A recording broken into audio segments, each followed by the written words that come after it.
MS Purnima Enterprises present Second International Manipuri Short Fiction Film Festival 2022 organized by Deepak Film Production Manipur. Film Forum Manipur gi meeting Makhada Department of Social Welfare Government of Manipur na sponsor to biduna Let's Make Manipur Drug Free haiba theme asida Pangtok Jagadar Film Festival asida Manipur gi idagi haugiba akhoi ireja film bu puthokliba film da khongdariba mayam singsina Faza film semaga Thazin biduna soidana pung pagatpi amadi sarugyabiu Second International Manipuri Short Fiction Film Festival 2022 ki asunglaba festival asigi festival partner oina leibiribi thoidongni kai khonajaribi amasung asoba daikta kaya lauduna festival asibu thawai hapiribi RK Fortune Developers Pvt ki director RK Nalini Devi Maibam bu taram noksari ikai khomna butsari Mamangi Film Festival COVID-19 gi saitheng haina ningthon ba dung bathim adu pangthokpa festival da Maibam madugi award ceremony adu da Maibam se saru yabiru bra karigumba yabiru ragadi mada thengnarak experience khardo miyam da share kitang tobu Maibam hoi yazari khoigi COVID-19 gi yamna khoigi waraba mayam khoigi yam luraba tanja adu da akhoi pa film production na sinduna pangthokhiba khoigi short fiction film si khoi ai samak saru yazari yam nungai khi numittu khoigi mayam punamak yamna khoigi bhavok sing kari sing ama sing akhoi hai tari ko simbaji yam lakpiroi dain khalam bani adu yamna pung phana yam nungai na festival adu pangthokhi ai su yamna khoigi yam interesting leikhi khoigi film singduna khoigi praja mayam da COVID-19 dagi ngak thoknaba message mayam ama piba masida khoida yamna nungai ba yamna keno yam interesting oiba phaholi handak pangthok sariba festival asida Maibam na festival partner amoina asoba thodang ama lobiraga saru yabiri se Maibam gi kari karam wakhalon tagi no haibadu amukta share tobi Maibam yam nungai taseng na hadi akhoi gi Manipur da leirwa youth adegi ri akhoi ahal laman sing hogalagliba angang sing punamak si akhoi gi drug da laichu duna leiba nisha te akhoi gi kaino da laichu log leiba se yam thawai nungai jade masida akhoi na aina isamak su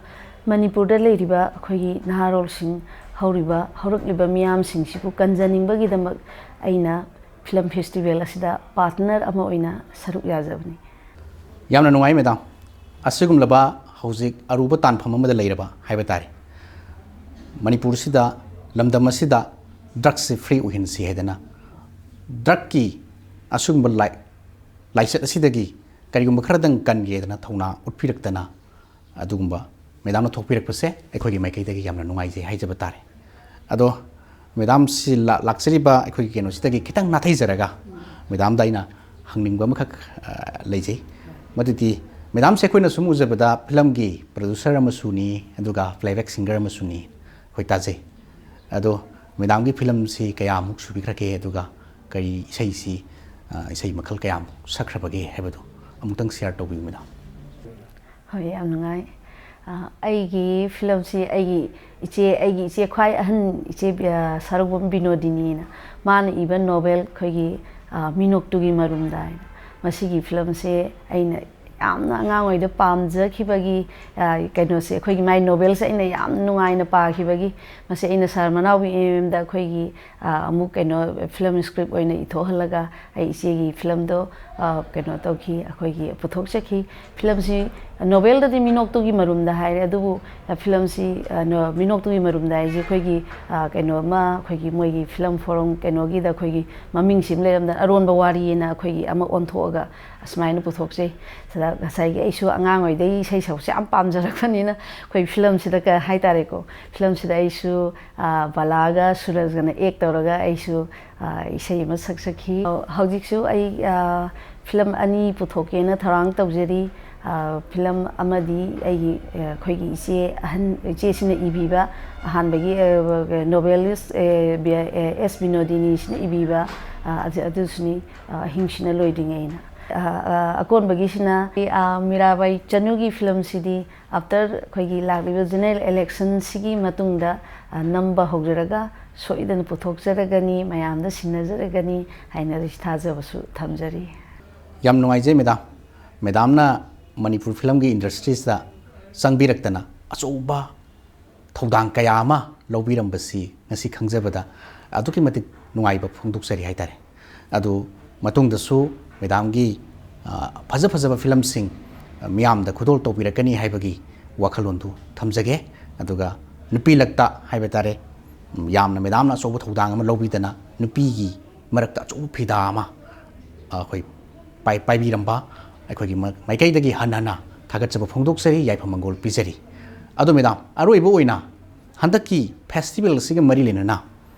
Manipur ꯑꯃꯗꯤ ꯃꯅꯤꯄꯨꯔꯒꯤ ꯋꯥꯡꯃꯗ ꯆꯣꯏꯖꯥꯏꯅꯅ ꯇꯥꯈ꯭ꯔꯕ ꯃꯅꯤꯄꯨꯔꯤꯁꯤꯡꯗ ꯀꯔꯤ ꯋꯥꯈꯜ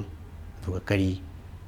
ꯋꯥꯈꯜꯂꯣꯟ ꯐꯣꯡꯗꯣꯛꯅꯤꯡꯕ ꯂꯩꯕꯒꯦ ꯍꯥꯏꯕꯗꯨ ꯑꯃꯨꯛꯇꯪ ꯁꯤꯌꯔ ꯇꯧꯕꯤꯌꯨ ꯃꯦꯗꯥꯝ ꯑꯗꯨꯅ ꯍꯟꯗꯛ ꯄꯥꯡꯊꯣꯛꯀꯗꯧꯔꯤꯕ ꯁꯣꯔꯠ ꯐꯤꯂꯝ ꯐꯦꯁꯇꯤꯚꯦꯜ ꯑꯁꯤꯗꯁꯨ ꯑꯩꯈꯣꯏꯒꯤ ꯇꯣꯉꯥꯟꯕ ꯑꯩꯈꯣꯏꯒꯤ ꯃꯅꯤꯄꯨꯔꯒꯤ ꯏꯗꯒꯤ ꯍꯧꯈꯤꯕ ꯑꯩꯈꯣꯏꯒꯤ ꯏꯔꯩꯆꯥꯁꯤꯡ ꯄꯨꯝꯅꯃꯛꯅ ꯁꯔꯨꯛ ꯌꯥꯕꯤꯗꯨꯅ ꯑꯩꯈꯣꯏꯒꯤ ꯐꯤꯂꯝꯁꯤꯡ ꯊꯥꯖꯟꯕꯤꯔꯛꯎ ꯑꯩꯈꯣꯏꯒꯤ